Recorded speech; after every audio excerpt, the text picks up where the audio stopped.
ही अपने बच्चों को कहती है बेटा और खा ले, और खा ले। पत्नी के सामने आप बैठ के भोजन करने, पत्नी ने कहा है पायल ले आओ, तो कहो ना ही पैसा है, तो कहो ना ही पैसा है, कहे तो खाओ, तब खाओ और खाओ, आयो। अब क्या करोगे? अब कहो ना रे दूसरी रोटी लाओ, वो तो रिसियाई कही लियो, ऐसा हम खाना दिया।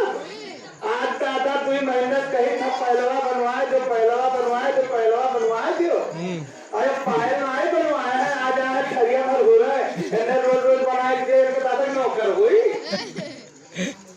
इसीलिए कहा गया है भोजन पत्नी के सामने भी मनुष्य को नहीं करना चाहिए, क्योंकि पत्नी के सामने जब आप अस्थिर होकर बैठो तब पे मेहरारू कही है फलाने दीदी आ रही, तब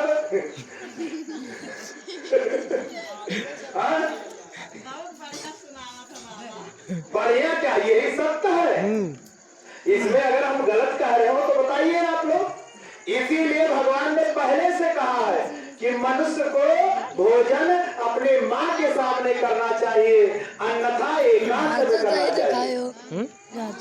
ठीक है? कहाँ करना चाहिए? अपनी माँ के सामने। क्यों? माई के दुधवा जैसन, माई के दुधवा जैसन कोनो मिठाई ना मिली, माई के दुधवा जैसन कोनो मिठाई ना मिली। दुनिया में सब कुछ मिल जाई पर माई ना मिली। दुनिया में सबका विकल्प है मेरे भाइयों, दुनिया में सबका विकल्प है, लेकिन माँ का विकल्प नहीं है। माँ माँ होती है। दुनिया में अगर पत्नी गुजर जाए तो आदमी दूसरा पत्नी ले आता है, लेकिन माँ गुजर जाए तो आदमी कहां से माँ लाएगा? इसीलिए ईश्वर ने कहा है दुनिया में माई जैसन, दुनिया में माँ के जैसा कोई मिठाई नहीं है, माँ जैसा कोई मिठाई नहीं है। ये जो छेना रसगुल्ला दावत हो जाए छोटे पे, ये सब फेल है। छेना रसगुल्ला खाए गोधराई चुआए के कोनो मतलब नहीं पाओ। और मातारी सेवा करो, बहुत मतलब पहनो, माँ का सेवा करो, क्योंकि माँ तुम्हारे लिए क्या क्या नहीं की है, क्या क्या नहीं किया है। अपने पेट को काट करके तुमको पाला है मेरे भाइयों। तो आप लोग माता जी का ध्यान जरूर करिए। माँ का ऋण मनुष्य कभी चुकता नहीं कर पाएगा। पिता का ऋण तो मनुष्य चुकता कर सकता है, लेकिन माँ के ऋण को मनुष्य चुकता नहीं कर पाता है। पिता का ऋण क्या होता है? पिता का ऋण बेटा चुकता कर सकता है। बेटा जब अपने पिता को,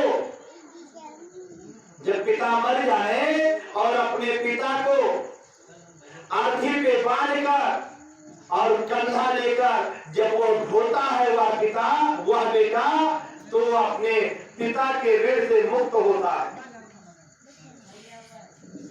कहीं कांध लगाए लो हो, यह तो काम है सब, कहाँ तो हो लगाए लो, कहाँ तो हो लगाए लो। तो बेटा जब अपने पिता को, मृत पिता को कंधे पर रखकर शमशान घाट के तरफ चलता है, तो उस बेटे का एक एक पग अवश्य मेघ यज्ञ के समान बराबर है। एक कदमवा पिता के कांधे लेके चले से एक यज्ञ करे अपना फल मिलत है। जो बेटा अपने माँ बाप को अपने कंधे पर नहीं ढोया, वो कैसा बेटा, काहे का बेटा, कैसा बेटा? जो अपने पिता को, अब आजकल रेडीमेड चल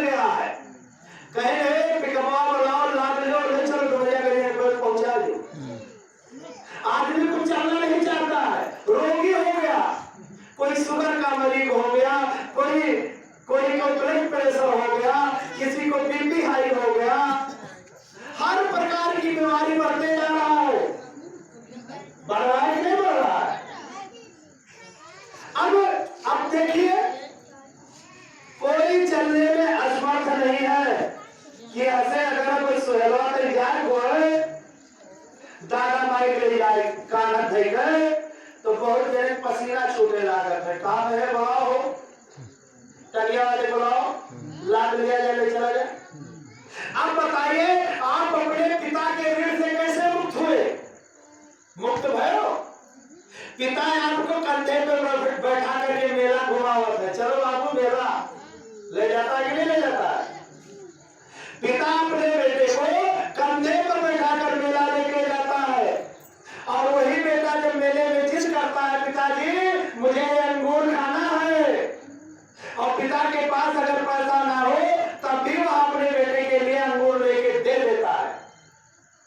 लेकिन वही पिता जब बूढ़ा हो जाए और कहे बेटा हमारे लिए चश्मा बनवा दियो, तो बेटे के पास समय नहीं होता है। बेटा कहता ट्रैक्टर ना करो, बैठा रहो, जहिया हमें मौका मिले तहिया ले चला, अब तो जी ली हो 50-60 जी ली हो, जी के क्या करो, अब जाओ तो आज कोटा पूरा हो गया, अब तो हमें कोनो काम लायक ना रहेगी हो, अब जाओ बेटवाई है जरूरत है, जाओ बच्चा जाओ, तो आज जरूरत नहीं है। अब बताइए, इसी दिन के लिए लोग बेटा बेटी पैदा करते हैं? नहीं ना। बेटा बेटी किस आशा में पैदा करते हैं कि हमारे न रहने पर कम से कम हमारे लहाज को ये कम से कम गाड़ दी, दफनाए दी, फूक ताप दी, कोनो घाटे लगाए दी, कहीं पड़ा नहीं रहा, शेर भालू कुकुर बिरार नहीं नोच नोच नहीं है, यही नाते को पैदा कर रखा है। काहे पैदा कर रखा है कि ले बेटा मोटरसाइकिल लेके बोलो, बहुत जगह तो खाली ऐसा बुरा रहा था। अरे सोचो, वही पिता तुम्हारे लिए लोगों से उधार मांगा, कर्जा मांगा, चोरी किया, डाका डाला, तब तुम्हारी जरूरत को पूरा किया, और वही बाप जब बुढ़ा गया तो क्या हुआ? कहा तो समय नहीं है। बताओ, आज तुम अपने पिता के लिए समय नहीं निकाल सकते हो, तो कल तुम्हारा पिता निकालेगा, तुम्हारा बेटा निकालेगा तुम्हारे लिए? बिल्कुल नहीं शाबाश, क्योंकि जो जैसा तुम करोगे वैसा तुम पाओगे। बोले वृंदावन